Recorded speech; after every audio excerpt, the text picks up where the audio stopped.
Bueno, y empezamos. Entonces, hoy vamos a hablar de la historia de la fotografía. Eh, pues vamos a resumir en una hora y pico, casi dos siglos, ¿no? Desde 1827 hasta ya lo último en cámaras digitales. Eh,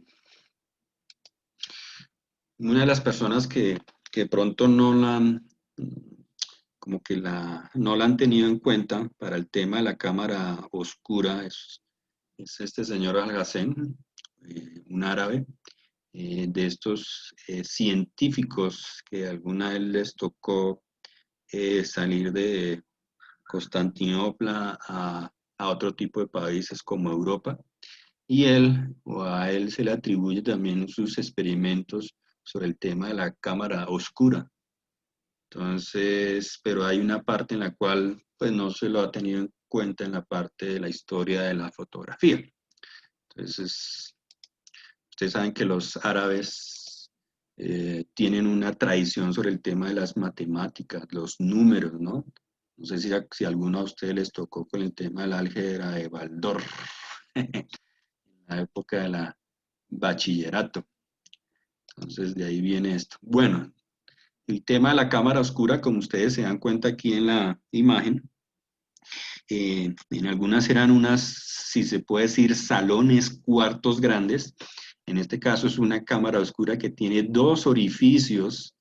Por ejemplo, en este orificio que conecta al exterior, entra el rayo de luz y se va a proyectar en una pared, pero se va a ver de una manera invertida, ya que ustedes van a ver una persona que está escribiendo, calcando, si se puede decir, la imagen, ya que hay otro agujerito también que está en cierta manera, eh, entra en la imagen y también se proyecta. Este tipo de experimentos se dan como para la época del Renacimiento, tema también en Italia, ¿no? Entonces, para que lo... Buenas tardes, profe. Sí, buenas tardes. Bueno, eh, aquí ustedes alcanzan a ver ya un poco más detenida cómo entra la imagen por el orificio y se proyecta al otro lado de una manera invertida. Y aquí está el personaje, coloca un papel y empieza a calcar lo que le interesa. Entonces, si ustedes se dan cuenta, mire cómo está, dónde se ve esta torre y mire cómo se ve la torre acá. Aquí se van a dar cuenta que aquí hay una imagen muy parecida a lo que ustedes van a hacer el martes, no tan grande como está acá. Entonces, como si ustedes se dieran cuenta, mire cómo empezaron las cámaras oscuras, cuartos grandes, habitaciones grandes. Aquí ya empieza a disminuir el tamaño. Se puede decir que esto es una caja grande que colocan en una mesa. Hagan de cuenta que esta caja es su caja de zapatos que va a estar pintada de negro, va a estar por un orificio, si ustedes se dan cuenta. Por eso yo les decía que el cilindro que van a utilizar no sea algo tan grande, sino un orificio, pues que realmente quepa en un lado de la caja, donde va a estar conectado un cilindro. Ese cilindro va a tener 30 centímetros y en un extremo se va a colocar la lupa. Tengan en cuenta que el cilindro y la lupa casen, ¿sí? Que no van a comprar un cilindro pequeñito y conseguir una lupa súper grande, no. Traten de conseguir una lupa que se adapte al cilindro. Entonces, para que lo tengan en cuenta. Entra el rayo de luz y se va a proyectar en un espejo. Aquí el espejo es muy grande. Yo solo les estoy pidiendo un espejo que es pequeñito, y ese espejo pequeñito de entre 8 centímetros, 10 centímetros, se va a sostener en un cartón negro que va a tener un ángulo de 45 grados. Y ese cartón negro ustedes saben que es pintado de color negro. Puede ser un cartón que tenga un cartón negro tamaño carta, puede ser tamaño carta, de tal manera que hay un momento que toca cortarlo y adaptarlo para colocarlo, si ustedes se dan cuenta. colocar el cartón que me dé el ángulo de 45 y que me dé también esta parte del ancho. Y va a haber una parte, no vamos a hacer esto no se va a hacer de abrir la puertica, pero sí se va a hacer el sistema del visor, que si se baja esta compuerta, se le va a abrir en este extremo un hueco para colocar un visor, para poderlo ver. Y entre el visor y esta tablita, cuando se baja, va a estar el papel mantequilla. Entonces, para que se hagan ustedes una idea. Entonces, como ustedes se dan cuenta, pues es una caja en la cual lo empezaron también a utilizar mucho los artistas, pues algunos artistas tenían problemas sobre perspectiva, entonces lo utilizaban para calcar las imágenes que se veían en el exterior. Aquí ustedes se dan cuenta más o menos cómo es el tema de la formación de las imágenes, ¿no? Cómo se ve la imagen, cómo es, y al pasar por el edificio se ve invertida. Aquí vamos a ver otra parte, pues mostrando más o menos que el recurso de la cámara que lo utilizaban algunos pintores, y en ese caso nuestro amigo Da Vinci, ¿no? Un pintor italiano. Algunos dicen que sí la utilizó, otros que no, etcétera, etcétera, pero entonces, como ustedes saben que Da Vinci era muy inquieto y por ese tema tuvo que haberla utilizado. Aquí ustedes ven como una especie de torre, es lo cual crean la cámara oscura. Y si ustedes han visto videos sobre cámara oscura o los videos, yo les puse a ustedes unos 3 videos sobre cámara oscura, y hay otros videos en que pueden convertir ustedes su cuarto, su habitación de cuarto, si está en un primero, en un segundo piso, en una gran cámara oscura. Aquí ven ustedes otro tipo de cámaras un poco más sofisticadas, pero todavía demasiadamente grandes, si se puede decir, con algunos aditamentos para mejorar el tema de la óptica, ¿sí? Pero muy grandes, como unos pupitres. Otra cámara, si se puede decir, cámara tienda, en la cual entra por acá la imagen y se va a proyectar aquí en este papel. Entonces una persona ahí sentada, calcando. Y aquí empezamos, como se puede decir, en 1827, con un personaje muy importante, y es Niepce, un francés. Y se le atribuye la primera fotografía. Podemos hablar que él es el padre de la fotografía. Esta imagen, o para hacer estas imágenes en esa época, uy, hasta ahora estoy viendo que esto torcido. Bueno, para poder hacer estas imágenes, pues utilizaban la cámara oscura, pero utilizaban la cámara oscura estenopeica. Eso quiere decir que le abrían un orificio pequeño a la cámara, en la cual por esa cámara entraba el rayo de luz, y en el lado de contrario de donde está el orificio había una placa emulsionada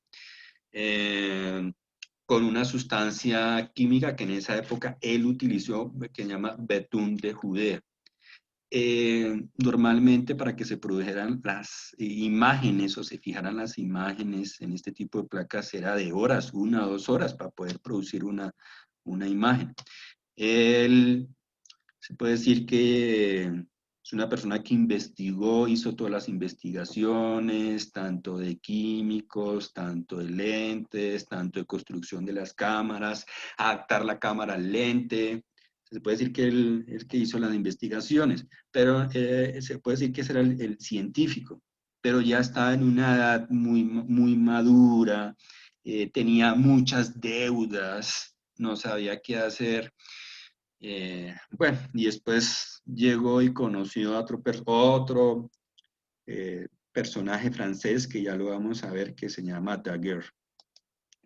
Aquí vemos una de las fotos que él hizo, nuestro amigo Niepce, sobre bodegón. Entonces se alcanzan a ver que no es que sea la mejor foto, pero para sacar y ver este tipo de composición, de verla, bueno, las botellas sí se pierden un poquito con el fondo, pero entonces se alcanza a ver aquí el platico, una gota, los cubiertos, bueno, para hacer las fotos en esa época pues no era tan fácil, como yo les digo, iba disminuyendo los tiempos de exposición antes de horas, iban disminuyendo después a segundos, a minutos y después a segundos.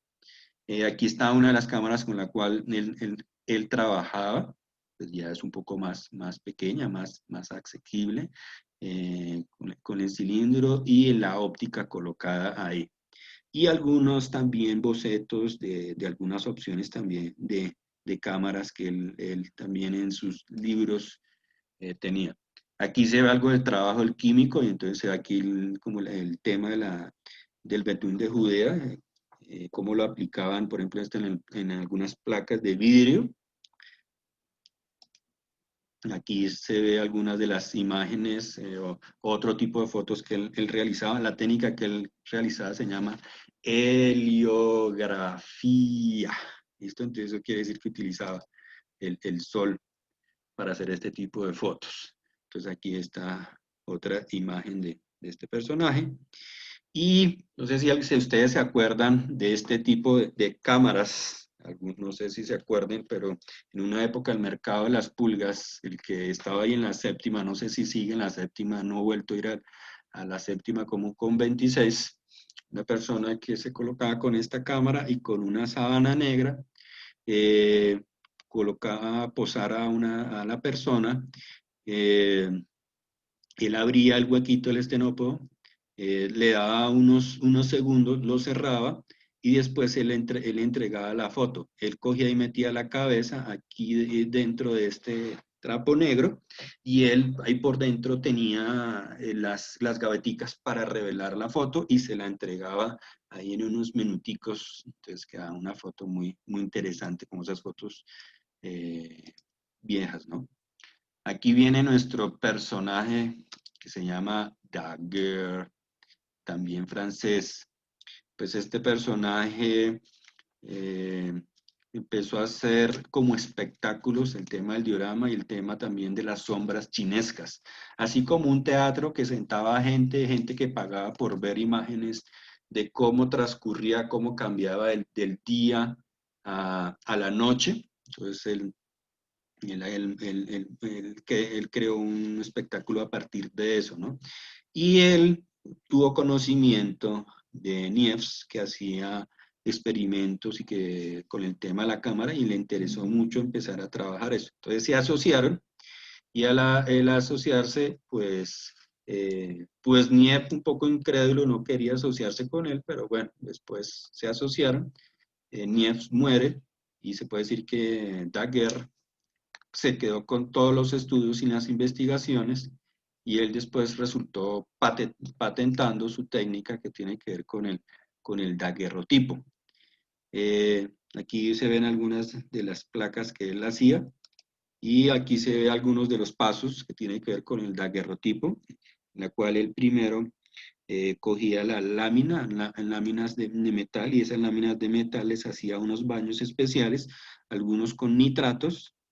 Esa lámina se colocaba aquí en la caja, entonces aquí ustedes se dan cuenta del tema de la imagen, y esa imagen aparece aquí invertida.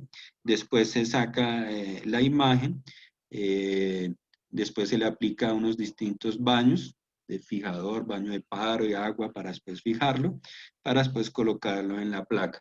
Eh, esto que esto que están haciendo, o esto que ven acá se hacía en cuarto oscuro, ¿no? Y esto también en cuarto oscuro, ¿no? No va a ser que eso era así en el día. Aquí lo que me estaban por ahí, que me estaba por ahí hablando sobre un tema de las fotografías o las fotografías de retrato que se hacían en una época que sí era un poquito camello hacer los retratos y como la cámara todavía algunas cámaras no tenían el tema del diafragma, no tenían el tema de velocidad, era complicado ese tema, pues tenían que dejar la cámara ahí por minutos. Aquí, si ustedes se den cuenta, hay una estructura que le ayuda a tener la cabeza, pero por más que la persona tuviera la cabeza quieta, pues tenía que pestañear. y normalmente las fotos de esa época pues quedan como los ojos, unos abiertos y otros cerrados, o algunos quedaban con los ojos como si estuviera, como si fuera un muerto ahí sentado. Entonces, bueno. Aquí hay otro personaje, 1833, Fox Talbot, y se puede decir que al mismo momento en que Niepce, Daguerre estaban investigando sobre el tema de la fotografía, sobre el tema de fijar la imagen y que esa imagen no se borrara, porque muchos de los experimentos de Niepce y de Daguerre era el tema de fijarla, entonces tuvo que hacer muchos experimentos. Fox Talbot, inglés, si él hubiera querido patentar el tema de la fotografía, la hubiera patentado y él hubiera sido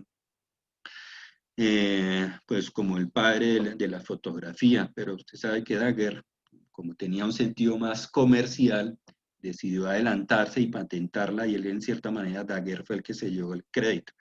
Fox Talbot, pues él desarrolló una técnica que lo llaman los calotipos, y en los calotipos que consistía en emulsionar papel. Y en emulsionar papel, él logró sacar primero negativo para después sacar los positivos. Si ustedes se dan cuenta, normalmente en Niepce y en Daguerre lo que ellos producían eran positivos. Bueno, aquí hay otra imagen, el negativo y el positivo. Aquí vemos otro personaje que se llama Scott Archer, para 1851, en la cual la técnica que él llamó o se llama colodión húmedo. Aquí está la foto, aquí está la cámara y aquí están algunas placas. La diferencia del colodión húmedo es que a veces utilizaba placas o papel, pero la sustancia con la cual emulsionaba sus papeles o sus soportes o superficies era como una gelatina o como una albúmina, de tal manera que las fotos empezarían a mejorar en calidad. De esa época tenemos a Margaret Cameron, 1868, en la cual para esa época hacer este tipo de fotos, trabajando la técnica del, de la albúmina, pues me parecían muy excelentes. Es de las pocas fotógrafas, de las pocas mujeres que están en la historia de la fotografía. Normalmente la historia de la fotografía es de puros hombres, pero esto es muy, para resaltar, es muy interesante lo que ella hacía. Entonces esas puestas en escena con amigos, conocidos o encargos, pero muy buenas, muy asombrosas para esa época lo que hacía Margaret Cameron. Llega otra parte que es el tema del fotoreportaje. Entonces tenemos primero al señor Roger Fenton, que le tocó cubrir las guerras. El tema del fotoreportaje tiene que ver con las guerras, y entonces le tocó cubrir una de esas guerras, y es la guerra de Crimea. Entonces se considera a Roger Fenton como uno de sus pioneros del reportaje o fotoreportaje. Y él cuando iba, pues iba con su carreta, y dentro de su carreta pues estaba lleno de sustancias, placas, todas las sustancias para revelado, también dormía ahí. Bueno, imagínese él con todas esas sustancias ahí como, bueno, cargar con todos esos elementos le tocaba de esa manera, ¿no? Como un laboratorio móvil. Tenemos a otro que es Matthew Brody, y él también hizo registros de todo lo relacionado con la guerra civil norteamericana. Entonces aquí vemos unas fotos. Y aquí empezamos a ver otra parte de la historia, y es Kodak, la empresa Kodak. Bueno, aquí ven una imagen y una fachada, y ven aquí pues un gráfico que hubo en una época en la cual la empresa, se puede decir que estaba, o sea, que tenía el monopolio, si se puede decir, de la fotografía, en la cual tenía un auge muy alto. Después, por no entender muy bien el tema de la fotografía digital, aunque ellos se crearon las primeras cámaras digitales electrónicas, pues la empresa descendió. Ya hay otro tipo de empresas que están liderando ese mercado. Pero para esa época, Kodak era la empresa que repuntaba y la empresa más importante, y lo que hizo Kodak fue masificar o volver comercial la fotografía. En esta parte ustedes ven algunas de las cámaras. Entonces, por ejemplo, algunas cámaras de fuelle, bueno, aquí ven otras con un maletín. Esta que ven ustedes acá es la primera cámara electrónica o digital, y entonces aquí ven algunas de las cámaras compactas. En este lado ven, son las cajitas donde venían los rollos. Entonces hubo una época en la cual uno...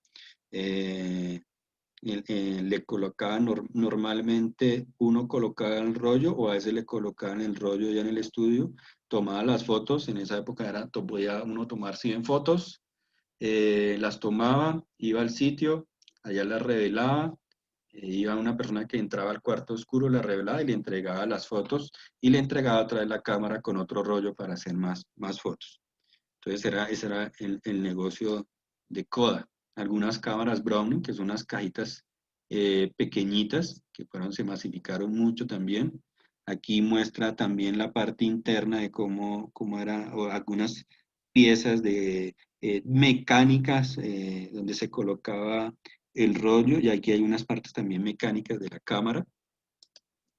Algunas de las cámaras que sacó Kodak, entonces, de sus primeras cámaras, todas estas cámaras, por ejemplo, son análogas.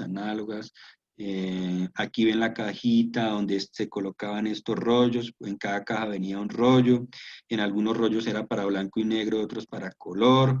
Entonces, aquí verán ustedes algunas cámaras, y todas estas cámaras eran mecánicas, ¿no? En la época de las análogas, ¿no? Y hay otras mecánicas automáticas. Bueno, algo de publicidad, de cómo debían manejar la cámara, cómo cogerla, con el tema con su maletín. También viene un personaje para 1868 y es un fotógrafo que se llama Mulbricht, en la cual hace unos experimentos a partir de una apuesta con un banquero, con el fin de demostrar que hay un momento en el galope del caballo en la cual pues no hay ningún pie sobre la superficie, ¿no? Entonces, si ustedes se dan cuenta en esta primera imagen, está en pie, ya llega un momento en que no hay ninguna, ¿no? Entonces, él lo que hizo fue registrarlo y lo registró de esta manera. Entonces, en un lado, varias cámaras, pasaba el caballo y el caballo accionaba un hilo de tal manera que se accionaba la cámara y registraba la foto. Si alguno de ustedes, se puede decir que él fue el pionero de la técnica del time track, que ustedes después vieron o lo vieron en una película emblemática que se llama Matrix, pero en español lo pronuncian Matrix, no sé si la habrán visto, en la cual llega un momento en la introducción de la primera película en la cual todos quedamos enganchados y que salta, ella está en un sitio oscuro y que la policía viene como a capturarla, abre la puerta del policía y hay un momento que Trinity salta y se crea un giro de 360. Entonces esa es la técnica del time strand. En este caso, Mulbricht la colocó en una línea, pero en el caso de Matrix colocaron las cámaras en una forma casi 360 para mostrar ese efecto 360 de cómo gira Trinity. Entonces, hay que tener en cuenta que hay algunas cuestiones o técnicas que vienen de atrás. Bueno, Alfred Stieglitz, entonces aquí que nos muestra también algunas fotos importantes de fotoreportaje, en la cual él utiliza el recurso de la luz, de una sola luz que entra y queda unos constantes fuertes, ¿sí? De luces y de sombras, eh, que por ejemplo, también las persianas, que la textura, y también el tema de los migrantes, por ejemplo, a Estados Unidos. Entonces también hizo ese registro. Tenemos otro personaje para 1861, el señor Maxwell, que hace si se puede decir, logra sacar la primera fotografía a color para 1861. Y aquí tiene esa primera fotografía. para 1947, pues, no sé, algunos de ustedes de pronto habrán trabajado con el tema de la cámara Polaroid. Y con la cámara Polaroid, entonces, estas, por ejemplo, fue las primeras. Nuestro amigo Edwin Land, para 1947, pues él saca, patenta esa tecnología. Él hizo otros experimentos también con lentes.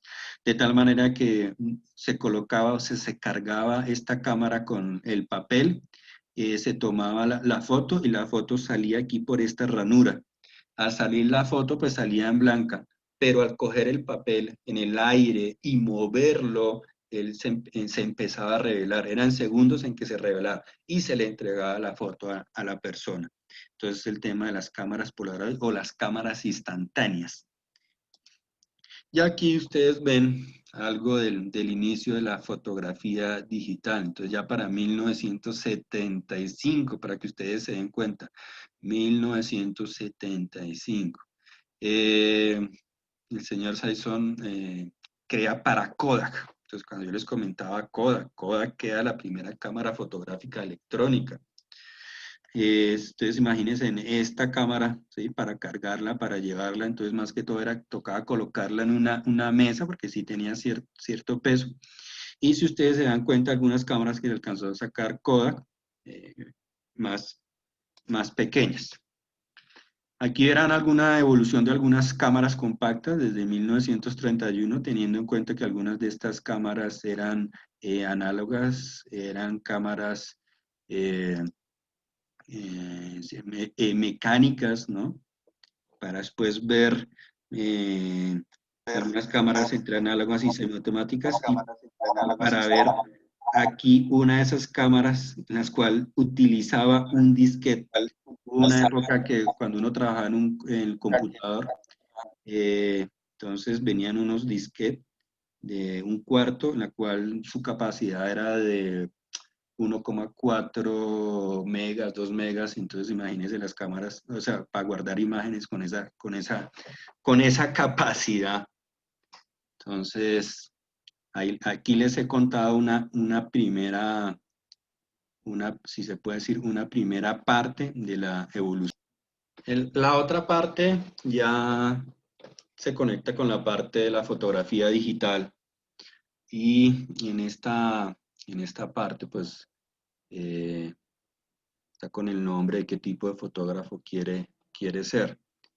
Eh, También, o normalmente, cuando los estudiantes inician una clase de fotografía, a veces me preguntan sobre este tema de qué cámara debe comprar o se debe comprar, y normalmente yo le digo qué tipo de fotógrafo quiere ser o qué tipo de fotos desea realizar. Pues la idea es en esta pequeña presentación pues dar algunas recomendaciones para comprar una cámara o un celular o una cámara que se adecue más al tema de sus funcionalidades. Eh, ¿Qué pasó acá? Ujú, ujú. Listo. Y bueno,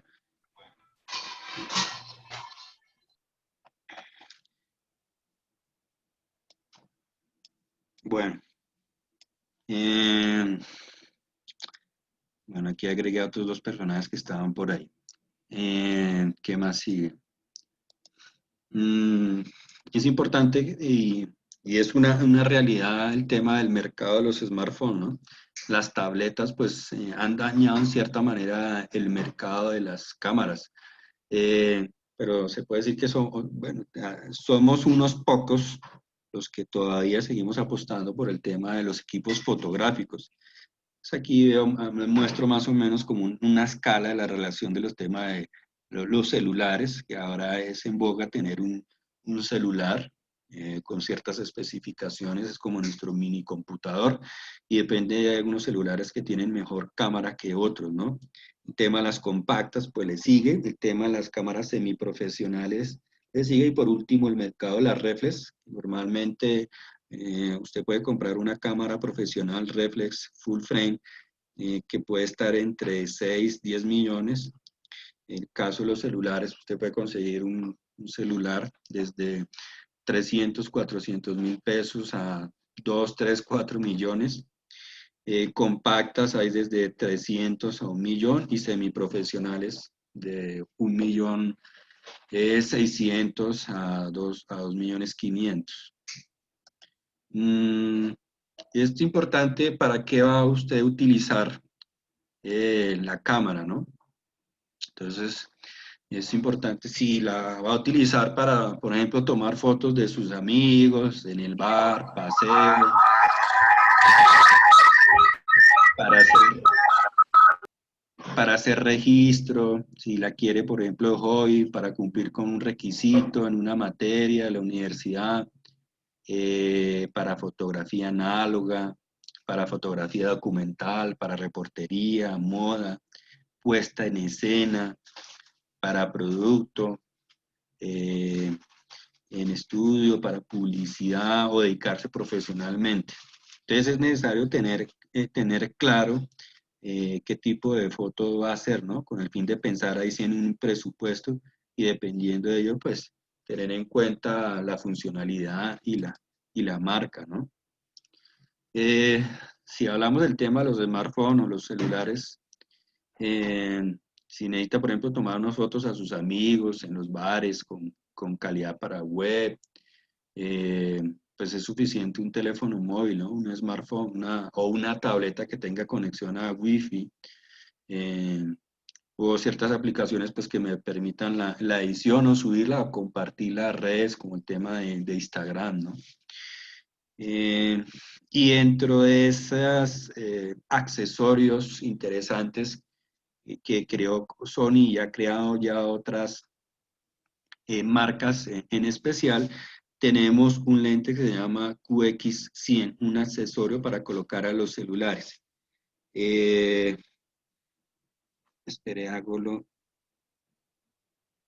lo siguiente para abrir. Vamos a ver si me abre.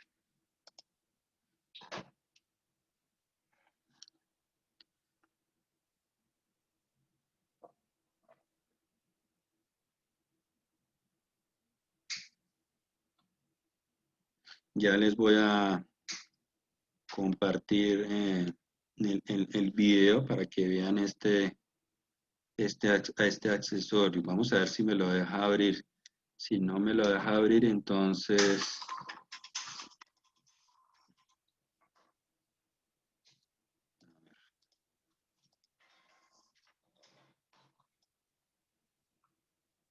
ya les voy a compartir la nueva pantalla y alcanzan a ver ahí el video de YouTube.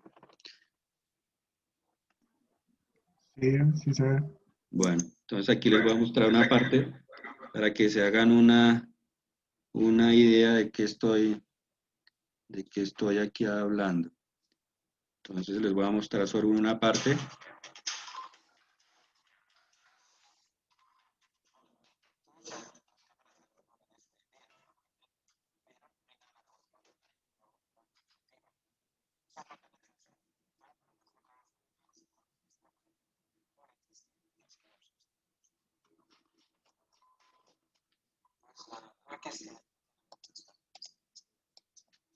Por ejemplo, el fondo, que está para automático una fotografía. Aquí puede guardar que se ve la guarda de estas fotografías. Se puede conectar. Tenemos este adaptador que permite conectarlo a muchos.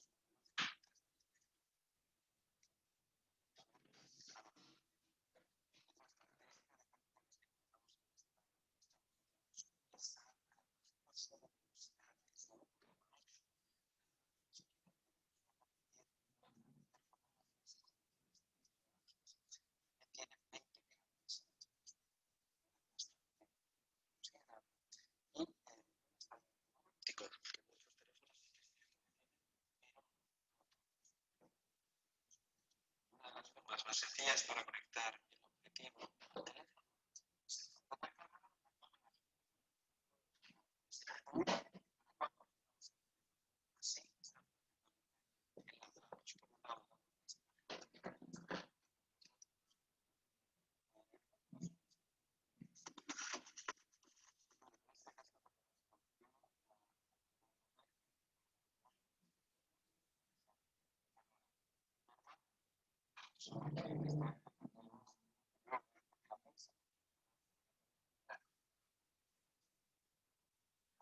Van a funcionar, como os hemos dicho, de forma separada. Vamos a verlo separado.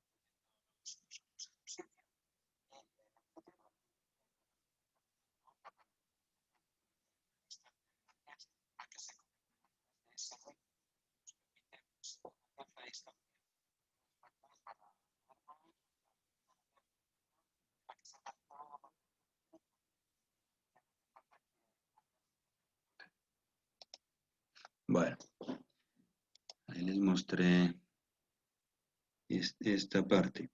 Vamos a volver otra vez a la presentación.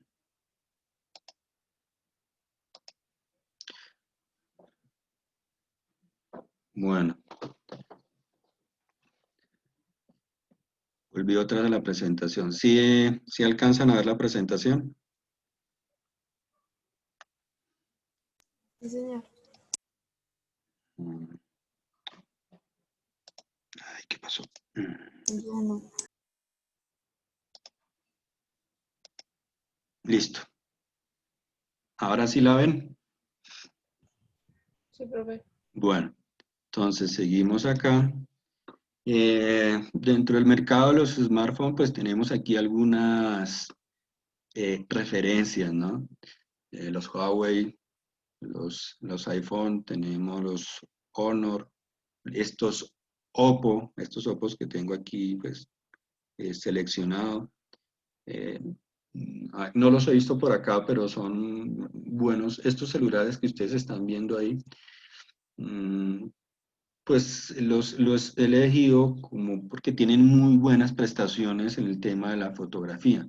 Y en el caso de estos Oppo, eh, eh, tienen muy buena calidad si los comparamos con otros celulares que tienen unos precios muy altos. Entonces, si hablamos del Huawei P40 o si hablamos de este Samsung Galaxy S20 Ultra, ¿no? Eh, se puede decir que este Oppo A9 es de los más baratos. Lo que ustedes vieron anterior de conectar el celular con ese accesorio, ese lente QX100, entonces ese solo lente puede estar costando entre 1.500.000 o 2 millones y pico, más un celular. Entonces saben que algunos iPhone o algunos Sony, pues mínimo están costando otros 2 o 3 millones, ¿no? Entonces, para tener esos o gastar mucho dinero en ese tema, pues bueno, hay unas personas que les gusta tener esos tipos de gadgets, ¿no? Bueno.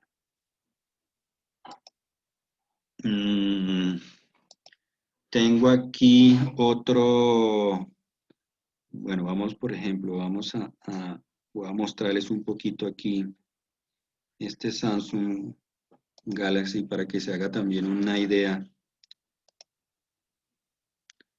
A ver.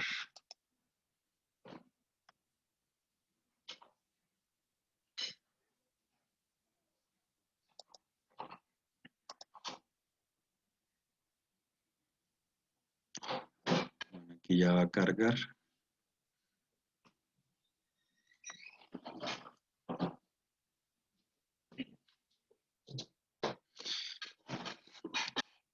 Hablamos de la gama de los Huawei o los Samsung.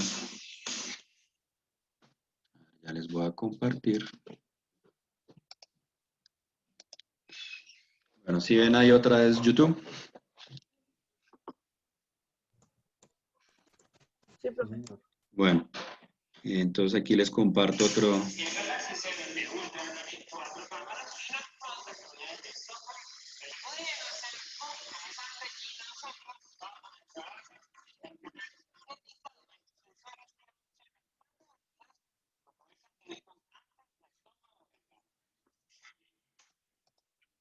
Galaxy S20 Ultra es un nuevo teléfono de la familia de Samsung que se siente enorme cuando lo tienes en la mano y que intentas el celular y la mejor cámara que puedes tener al mismo tiempo. En su parte trasera tiene 4 sensores. El principal es de 108 megapíxeles. Tiene una cámara periscópica de 48 megapíxeles con zoom, una gran angular de 12 megapíxeles y un sensor de tiempo de vuelo. A esto podemos agregar que este celular pudiera zoom óptico de 4x y de 10x digital de 100x y grabar videos en 8K. Ahora vamos a poner la prueba.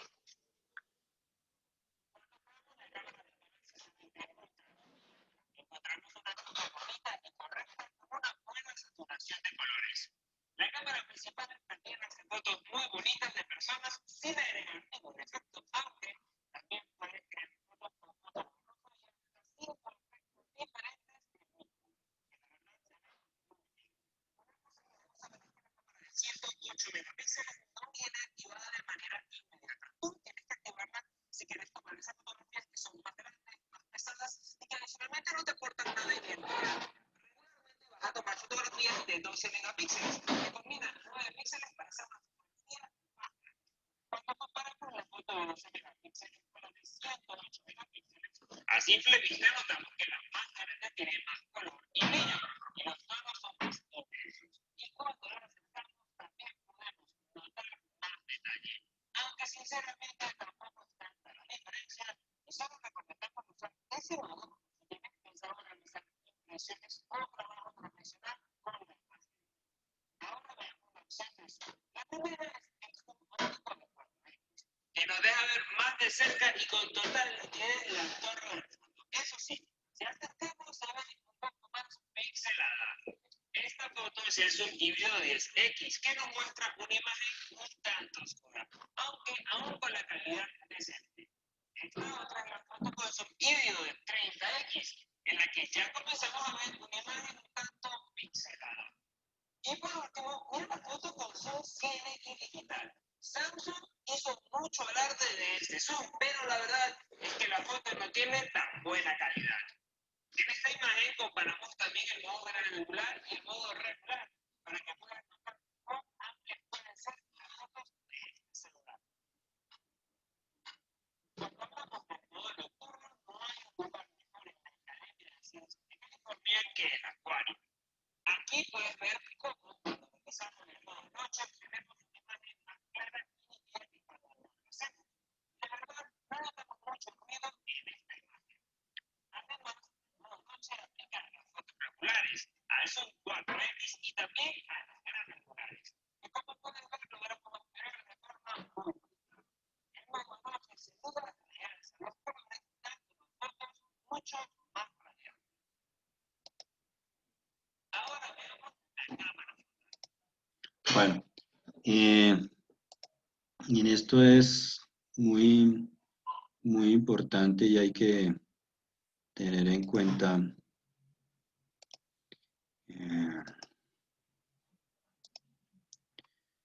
las siguientes recomendaciones. Siempre que ustedes compren un equipo, pues hay que mirarlo, manejarlo, hay que analizarlo. Entonces, si ustedes se dan cuenta, ahí la persona está haciendo las pruebas, habla de una cantidad de megapíxeles. Ustedes saben que tomar una foto con 108 megapíxeles, pues cuando a uno le venden el celular, sí, 108 megapíxeles. Pero cuando ustedes van a bajar, descargar, guardar, subir esa imagen, pues imagínense cuánto pesa. Entonces hay que tener mucho cuidado con eso. Probar el zoom, probar también la opción normal, el lente normal, el gran angular. Uno de los problemas que yo les he visto a los celulares, a la gran mayoría de los celulares, más que todo algunos celulares baratos, 300, 400, 500 mil pesos, es que ustedes van a tomar una foto y hay algunas cámaras que tienen la opción angular, pero cuando toma la foto, usted quiere ir a tomar una foto a un tema, puede ser fotografía de bodas, y necesita colocar varias personas, las coloca unas al frente, unas atrás, o son tanta la gente que hay que quedan en una hilera y si ustedes no sé si han dado cuenta, las personas que quedan en las esquinas, se va a producir un efecto o una aberración en que los rostros de las personas se van a empezar a deformar. Entonces hay que tener mucho cuidado con eso, tratar de dejar espacio si lo van a trabajar con un celular o tomar las fotos. Entonces tener mucho cuidado con esa parte. Eh, otra cuestión eh, es también hacerle las diferentes prácticas, ¿no? Bueno, seguimos acá y tenemos, por ejemplo, aquí cámaras compactas. Si es, por ejemplo, para el tema de registro, pues la idea es, o en este caso, pues se recomienda cámaras compactas, ultra compactas. Si están viendo la presentación, ¿cierto?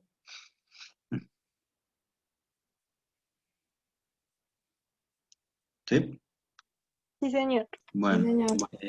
la idea es en este tipo de cámaras, pues, ocupan poco espacio. Algunas de ellas tienen entre 8 y 18 megapíxeles, usan batería.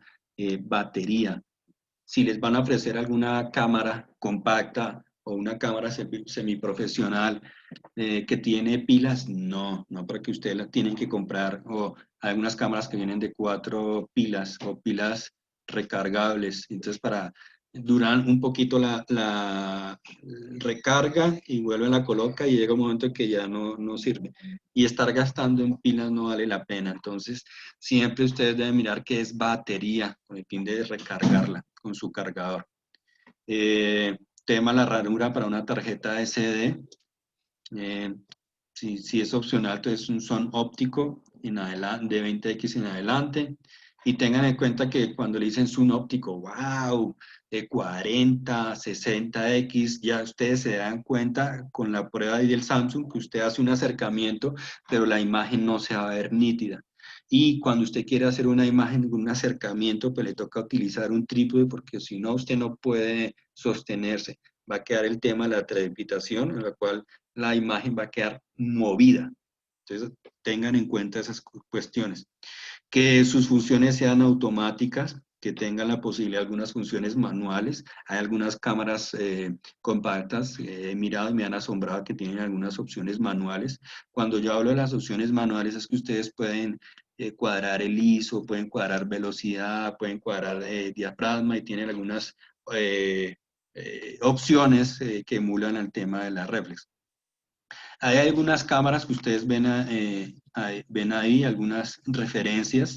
Entonces en Canon pues están algunas PowerShot. En tema de Nikon están algunas Colpix. Para el tema del 2000, son unas cámaras pues que han tenido tradición y son buenas. Y hay unas cámaras, ya lo último en el mercado del 2020, tenemos estas referencias como es el Sony RX100, o sea, esta gama del RX100 me parecen muy claves estas cámaras, tienen una buena versatilidad. La Lumi, las Panasonic, por ejemplo la Lumi ZS200, bueno, esa Panasonic Lumix. Aquí ustedes ven algunas cámaras compactas, entonces la Sony RX100 4 ya están en la séptima. Entonces esta cámara ha estado evolucionando mucho. El lente Scarhens, el tema aquí el dial, tema para el disparador. Está aquí también la Leica. Leica es una cámara que tiene pues cierta tradición, tema de óptica. Entonces también cuando la vean, pues la vean por ahí, es muy recomendable. Cámaras análogas. Para este tema la fotografía análoga pues ya casi no se utiliza, ¿no? Ya esto debido al boom de la fotografía digital, pues ha desplazado en cierta manera la cámara análoga. Lo ideal es tener en cuenta que sea mecánica, ¿no? Hay algunas que son mecánicas y automáticas, que las funciones sean manuales, pensar en un lente macro, uno normal, un tele, sentir el peso, porque le pueden vender a usted una cámara análoga y usted la destapa y por dentro es plástico, no tiene nada. ver los materiales, cómo está construido, los rollos, ver si trabaja con rollos originales o rebobinados. En este caso está, por ejemplo, la Pentax KK1000, la Canon A1, la Nikon FM2. Aquí les voy a mostrar algunas de estas cámaras. El caso de la Canon A1, versión color negro, también venía en versión blanco. Si ustedes se dan cuenta, aquí tiene la parte del lente, la información del lente, la parte para graduar el diafragma, algunos diales para graduar en la parte del ISO y de velocidad, y otros diales para sacar el rollo, como por ejemplo se ve por acá. Con este se ve por acá. Entonces, por ejemplo, aquí tengo la Pentax K1000. Cámaras semiprofesionales. Si quieres, por ejemplo, ser un fotógrafo documental, de reportería, pues la idea de la cámara es que sea reflex, ¿no? Pensar en su funcionalidad, el rango focal, el zoom óptico, la luminosidad, la calidad del lente, el tamaño de la cámara, un morral para poder llevar equipos, accesorios, lentes, ojo de pez, un macro, un normal, un tele, filtros, que tenga, por ejemplo, zapata para colocar, por ejemplo, el flash automático. Entre los lentes, por ejemplo, lente de 55 milímetros es un lente normal y que por lo general vienen casi todas las cámaras con ese lente de 55. Es un lente muy versátil. Y cuando compren una cámara pues de 55 o 50 milímetros, se llama lente normal. Entonces, primer lente que vayan a comprar que sea de esas características. Ya ustedes si quieren comprar otro lente que tenga que ver 128 a 135, que tenga características de angular y algo de tele, pues bueno. Pero el ideal es el de 50 milímetros. Que son en cierta manera pues versátiles para este tipo de trabajos que demandan registrar el instante, el momento, para el tema de la reportería. Aquí hay algunas referencias de esas cámaras semiprofesionales. Normalmente las cámaras semiprofesionales dan la opción de cambiar el lente, eso para que lo tengan en cuenta.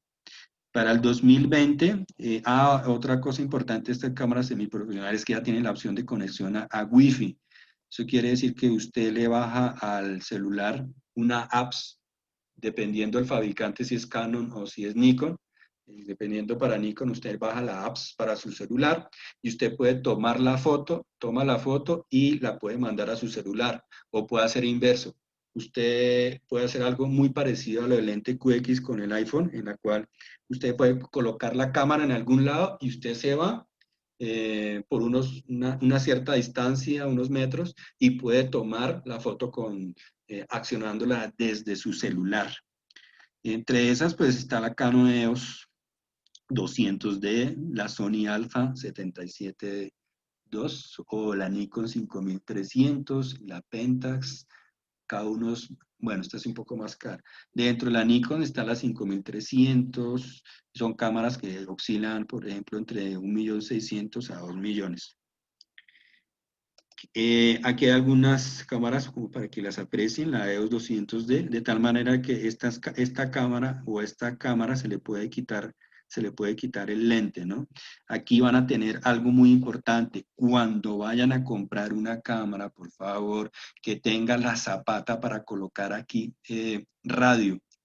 Esto se coloca aquí un radio y este radio sirve para sincronizar luces de estudio. Entonces, otro dato para que cuando ustedes van a comprar una cámara que le va a servir es que tenga esta zapata aquí arriba para colocar flash o para colocar radio, para accionar luces profesionales. Eso es importante. Por ejemplo, aquí tiene el botón para presionar y sacar el lente. Normalmente aquí siempre ustedes deben mirar la información de este lente. Después lo miraremos un poquito más detenidamente, pero aquí me da la información, el tema de luminosidad y el tema de a cuánto abre. Entonces eso es muy, muy importante. Bueno, ¿qué más hay por acá? Ya si quiere cámaras profesionales, Dentro de las cámaras profesionales, en tema para hacer foto de moda, puestas en escena o de producto. En este caso, los megapíxeles pues ya no es ya no es importante, interesa más la óptica, los lentes.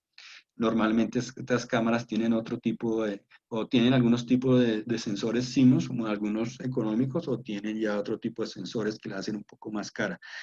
Son full frame, entonces por eso son más caras estas cámaras. Después les muestro ese tema de los formatos y el full frame. La captura de alta resolución, el material del cuerpo, la durabilidad. Cuando uno está haciendo un trabajo fotográfico, lo ideal es tener 2 baterías y 2 tarjetas. Entonces, se descargó una batería, entonces usted tiene otra batería y la coloca y deja la otra cargando. Lo mismo, se llenó la tarjeta y ahora ¿qué hago? Tengo que descargarla mientras la descarga el celular y borra. No, tiene otra tarjeta para seguir trabajando. El kit de iluminación, como mínimo 3 flash, como mínimo de potencia. 3 flash con, no sé, una potencia de 300, 600, softbox, paraguas, flex, etcétera, etcétera. De lo que yo les hablo, esta es una imagen del estudio, una imagen del estudio, allá del estudio de fotografía y la universitaria, en las cuales hay aquí sacaron tres luces de potencia 300, hay una de 900, hay un telón, hay un exposímetro, hay unas cámaras, y normalmente cuando ustedes quieren hacer el tipo de producciones, pues necesitan un equipo. Entonces, una persona que tome la foto, otra persona que esté pendiente de la parte estética, entonces director artístico, el modelo, otra persona que va a estar con el tema del exposímetro y otras personas que van a ayudar o apoyar el tema de la iluminación, ¿no? Entonces, cada vez el tema de las fotos para moda, para puestas en escena, entonces necesita tener un estudio. Dentro de esas cámaras profesionales del 2020, por ejemplo, tenemos la Canon EOS 6D Smart, Sony Alpha 7, la Nikon D5, Nikon D850. Son cámaras que están alrededor de 6 millones para arriba. Algunas a veces las venden en solo cuerpo, más el lente, ¿no? ¿Qué más hay por acá? Aquí ustedes verán algunas de estas cámaras, el caso del Canon EOS 6D Smart 2 o la Nikon D5. Aquí esto que ustedes ven es lo que es acoplarle una batería con el fin de que usted puede tomar más fotos durante un tiempo. Normalmente cuando la batería normal con la cual viene la Canon, pues una batería de litio, que usted puede tomar fotos y con flash de 2 a 3 horas. Entonces este le da un poquito Profe, más de qué pena rendimiento. interrumpir. ¿Qué precio tiene? Cámaras de medio formato, bueno, cámaras de Profe, medio ya la formato. envió. Willy, esa Nikon D5100 es una cámara. Profe, estoy viendo en Mercado Libre, hay una 5100 en mi. Les estaba hablando aquí sobre ahora cámaras de medio formato. Yo alguna vez tuve la oportunidad de tener una Hasselblad, esta H5D40 en un estudio. Entonces, son cámaras que se utilizan para tema de publicidad. Este tipo de cámaras pues tienen unos sensores CSD, que es un sensor ya un poco que da una mejor calidad. Vienen desde 37 megapíxeles en adelante con un respaldo digital, sus ranuras para tarjetas, buenos lentes. Es necesario en este caso tener su estudio, tener su esquema o su kit de iluminación. Y entre esas referencias pues está esa Hasselblad H5D40, está la Leica S2 y está por ahí una Pentax 645D. Entonces aquí ustedes ven alguna de esas cámaras, por ejemplo el caso de la Hasselblad, ustedes ven aquí esto, y aquí está la Pentax. Sé que el caso de la Hasselblad son cámaras muy caras, de 50, 70, 100 millones, son pero muy caras. Bueno, entonces, eso quiere decir que